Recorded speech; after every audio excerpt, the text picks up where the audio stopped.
Hey everyone. So I am back continuing to talk about this really profound and not so pleasant and often uncomfortable subject of shame. And we were with each other last week, just beginning to look at this a little bit. And I've started reading the last Brene Brown book that I haven't read yet, which is this one. Well, I think the cover is backwards, so I'll read it to you.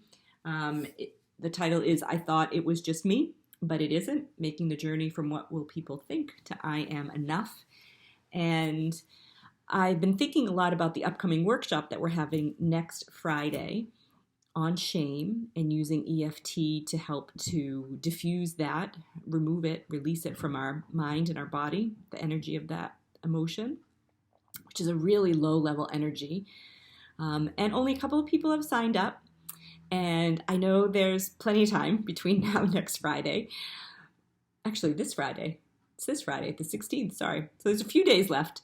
And I just wondered, because normally we have a little more responsiveness for our EFT classes, if it's the topic that's keeping people away. And I don't know, it's just a theory, I could be wrong.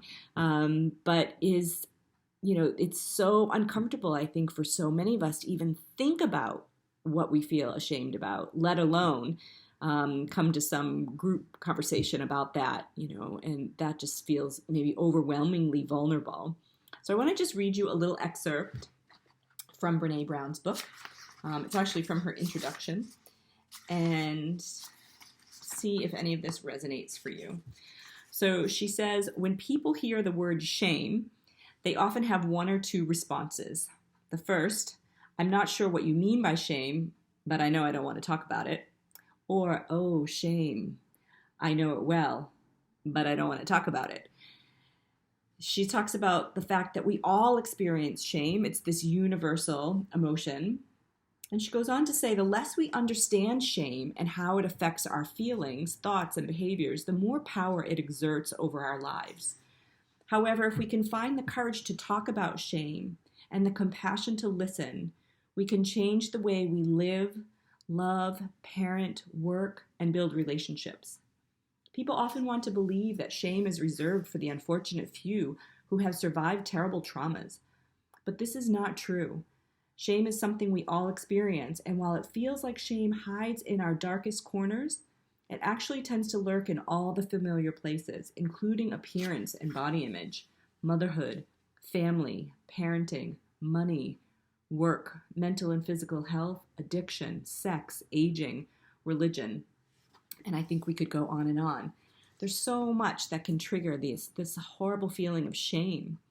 And my hope is that I'm going to keep talking about it. I think I'm going to unpack this book together over the next several weeks. We'll be doing a few other excerpts to keep this conversation flowing. And again, whether it's with me one-on-one or whether you choose to join our class this Friday, April 16th, or it's with finding a good friend or your partner or spouse or coworker to help you to unearth and uncover the shame so that we can take some of the power away, the hold that it has over you. That's my hope and intention for all of us. So I hope to see you this Friday. If not, next time I'll be continuing to explore this book together. It'll be like a little mini book club, kind of like what we did with the 4 Agreements. And any questions, please feel free to reach out to me. And otherwise, until next time, be well. Take care.